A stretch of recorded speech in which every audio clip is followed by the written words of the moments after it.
Welcome back to the Information Security Forum podcast. We're in conversation today with Steve Durbin to discuss marketing teams, how to adopt new tactics to increase business. Steve, our discussions have tended to focus on looking at security through the business lens. However, in addition to your business experience and knowledge, most people don't know that your background is actually in marketing. I was having a discussion with your head of marketing, and she mentioned that now that the rules for marketing to potential and existing customers have changed, her team is feeling pressure to find new ways to increase pipeline and create new business opportunities for the sales team. She felt that this was a business-wide discussion, and I know that on behalf of all marketing teams, she welcomes your insight on this topic, so let's get started. How big an impact is the new data protection law having on the go-to-market strategy for businesses and their sales and marketing teams? And how easy will it be to maintain business continuity for both new business opportunities, building pipeline, and the retention of existing customers in this environment? It is changing marketing, in my opinion, Tavia, probably beyond some of the things we've seen in the more recent past. So it is very significant. And there are two pieces of legislation that probably concern me from a marketing standpoint. The first is the GDPR, the General Data Protection Regulation. And the second then is the e-privacy regulation, which is currently a directive. So GDPR, I think, as everybody probably knows by now, is effective from 25th of May in 2018. E-privacy was also supposed to be brought in at the same time, but that has been delayed. We probably won't see that until something like 2019, first half, possibly slip even into the second half of 2019. And these two pieces of legislation together really, I think, will change and are changing the way in which marketing teams are operating. So why do I say that? Well, if you look at GDPR, first of all, GDPR requires you to protect personal information. So that has changed the way in which organizations have gone about gathering information. We've had the process of having to get people to opt in or opt out of receiving marketing communications. Just think that one through. You know, most organizations have worked off the basis that if you want to download, for instance, a white paper, then you've provided your contact details. Everybody knows when they're doing that, that will mean that there will be some follow-ups. That has always resulted in Mickey Mouse being a particularly fervent downloader, and that other character, of course, John Doe, who downloads prolifically here in the United States. That's of no use to marketing at all. But in order to receive the white paper, you have to have provided these sorts of information. And you also have to store it, and you also have to protect it, and so on. So GDPR has really sharpened the pencil on that. E-privacy regulation goes one stage beyond that. So the e-privacy regulation is known as a lex specialis, so it sits on top of GDPR. So it's supposed to work in conjunction with GDPR, but it will trump it if anything is contained in the e-privacy regulation is stronger than GDPR. And it looks at three particular areas. The first is unsolicited marketing. The second is cookies, and the third is confidentiality. So unsolicited marketing, this really looks at the requirement for consent for email and text messaging. So again, your local pizza company will probably send you text messages on a regular basis saying, Tavia, if you order a super duper extra pepperoni, whatever it might be, today it'll be 50% off and we'll give you an extra carton of Coke with it or whatever as well. Unless you have given consent for that, they won't be able to do it. Cookies, well, they will now be tracked within software in the user browser. So you as the user will be able to manage that. And so that really will mean that some of those pop-ups will disappear, and because you control things from your browser. The confidentiality component will affect people like WhatsApp, Facebook Messenger, because they will need to provide the same level of confidentiality around data as other organizations have been doing from a brick and mortar standpoint. So you add GDPR with e-privacy, and you say, well, from a marketing standpoint now, the world has changed. We used to buy in lists. If you buy in a list, how do you know? How can you guarantee that people have opted in to receive communication from you? If you go to a conference and you point one of these zappers at somebody's badge, how can you guarantee that somebody does actually want to receive information from you? And indeed, more importantly, how do you demonstrate that? So if somebody complains about the fact you're sending them information, how do you demonstrate that they did opt in? So we're building up, I think, a whole level of necessary controls from a marketing standpoint that requires us to view access to data, personal data, in a very different way. And from a marketing standpoint, we have come from an environment that says the more I know about you, the better, because I can then tailor things specifically to you. Well, that's now being turned on its head. From a marketing standpoint, yes, I want to know everything about you, but you have to agree to provide me with that information. And you can withdraw that at any time. And so I have to be tracking all of that, and I have to be making sure that things like my sales team are aware of that. And if that is withdrawn at any time, then do you also have to demonstrate that that information has been discarded? Yes, under the right to be forgotten, you can request as a user clarification and confirmation that you've been removed from systems. You can request information about where your information has been held. And again, organizations have to provide you with that. So there are some very significant changes, I think, that marketing departments are having to go through. What does that mean in terms of new business opportunities, building pipeline, retention and so on? Well, it means you have to do things differently.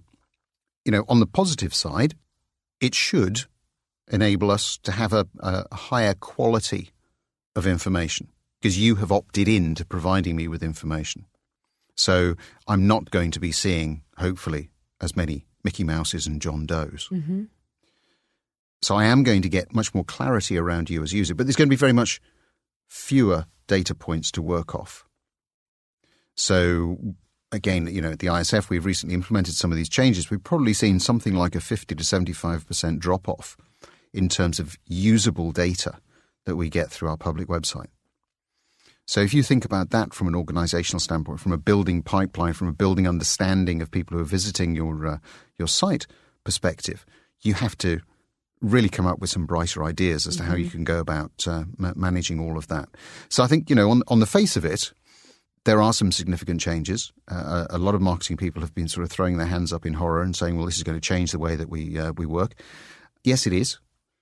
But actually, there are probably other ways that we need to adapt in order to stay within the legislative guidelines that perhaps will open up other opportunities for us.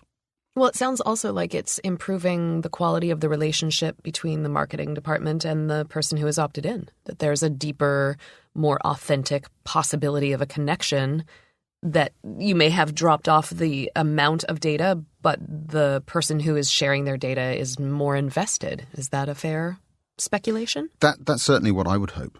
Yeah, absolutely. Yeah. As marketing relies heavily on digital engagement, what role does the C-suite in particular have in supporting digital brand awareness and creating business opportunities using social media? And how can the marketing team advise on the use of social media to build brand awareness and to safeguard and not disrupt business?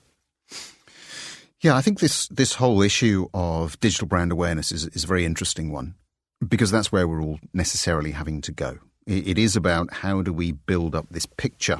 And for a lot of organizations, I think, it was about measuring things like, if you go back, not that long, we used to measure things like, clicks. And some people used to charge on a per-click basis. We used to measure visits to the website. We used to measure things like downloads. Well, all of that becomes a little bit meaningless. Digital brand awareness, yes, is about driving traffic, but it's about increasingly these days driving engagement.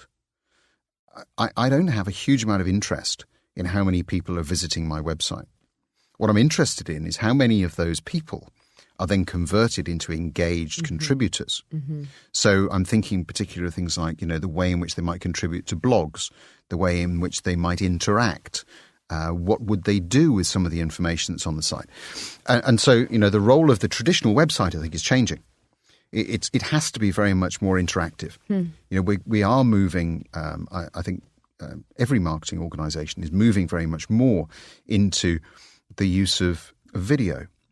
It's about really being able to, I think, put things up quickly that reflect things that are happening that people want to look at. That's what draws audience in, and giving them the opportunity then to share that.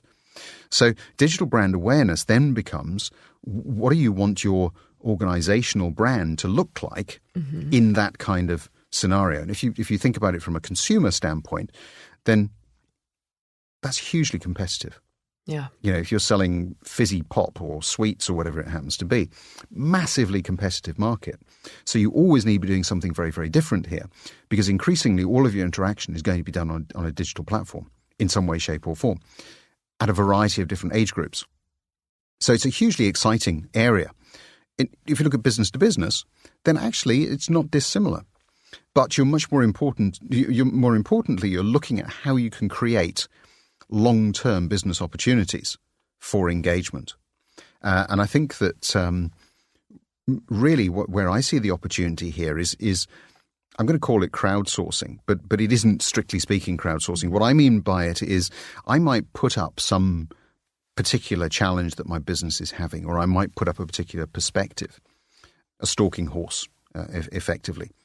And I may do that with the intention of stimulating debate, by getting my target audience to actually respond to that and then shape and change my offering. So that I think is something that's very much more possible as well in a digitally connected environment. And of course, you can feed that out straight away into your sales, into your product development.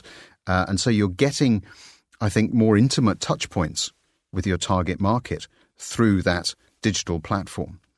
And social media clearly has a role to play in all of that, but not just from the perspective of a fairly sort of passive, this is where I went for dinner, although that can be useful as well to a certain extent, but much more about then harnessing the social media channel as another means of market testing. So I think from that overall marketing perspective, we're moving very, very rapidly into a realm of digital engagement that gives you very speedy feedback, whether you be in the B2C or the B2B environment. The challenge that you then have is, how do you respond to that? So you have to be very much more agile. You have to be willing to take a risk. You have to be much more entrepreneurial than I think a lot of marketing departments might have been in a B2B environment anyway, in the past. And then it's about, when do you bring out the big guns? So how do you actually manage digital interaction with your senior executives, your C-suite?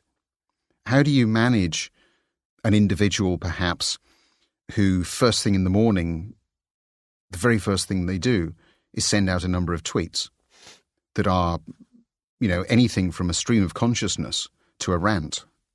And how do you manage that from a brand perspective?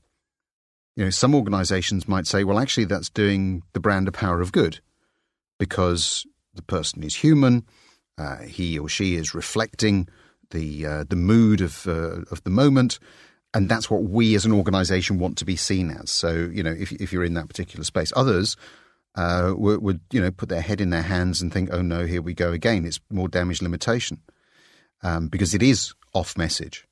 And so the role of the marketing team in all of that is really to try to understand the way in which the organizational business strategy can be reflected through the digital marketing channel, and the role that social media has to play in that. Playing that back to business leaders, whether they be in the C-suite or whether they be outside of it, to ensure that we've got some consistency of messaging across the piece that allows for personal expression. We don't want to do away with social media. We do want to do away with fire drills. We want to increase the level of interaction that our senior leaders have in the market, because come the day that there is a breach or something goes wrong, we want them to be viewed as being trusted. So if we think that through in terms of this, wake up in the morning and have a rant, what is that doing for the ability of your target market to trust you. So trust is the key word that marketing departments, I believe anyway, really need to be focused on in this particular area, because what you want to be doing is encouraging people to trust your brand, trust the way in which you interact with them so that it's transparent, so that it's honest, so that you then can build engagement for the right reasons that will then result in potentially increased business opportunity. So those are all the different things that are changing. And again, I do think, to your point earlier, the fact that we're moving into an environment where people have to positively opt in is going to help in all of those different areas, because you do have people who are, at least at the beginning, superficially engaged. Your job is to increase that level of engagement and then for them to tell other people as well. You have to do that from a position of trust. You can't abuse it. You have to provide value, and you have to use some of these digital channels to do it very effectively. So no, serious leader would just rant on Twitter first thing in the morning. That's just an implausible hypothetical, it seems. I think that, if you look at it from a private sector perspective, I would like to think that most boards, most shareholders would probably have something to say about that. It isn't about trying to take away somebody's freedom of expression or personality. It's about saying, look, you do have a very powerful tool in your hands. It might be an idea to just think before you press the go button. And there is, of course, always going to be, an occasion when you do want to have a rant. And maybe you just do that offline. I go back to years ago when email first sort of started being used outside of organizations. And the advice that was always given there was okay, look, if you really are looking to have a rant, then do type it in the email, but just don't press the send button. Put it in the draft folder, come back and read it a little bit later.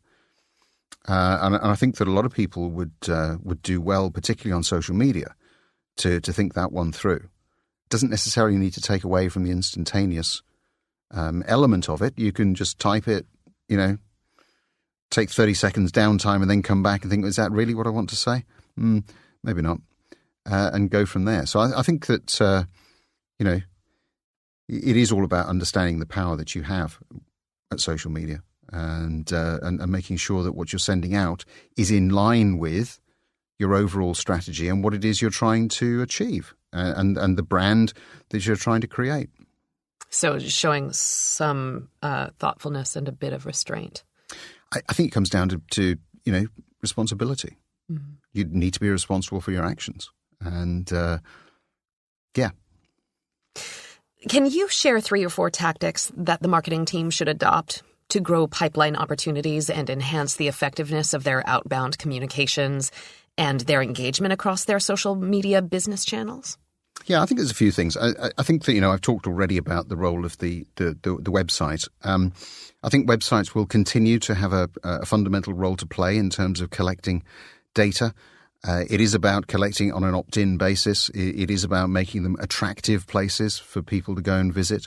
It is about ensuring that you do something with people who respond in that area. But you also have to recognise that you're going to get very much less coming through your website. So don't lose the website, but just do recognise that the task of it is to increase the engagement. I think the second thing is you need to look at ways in which you're going to collect your own data on your target markets.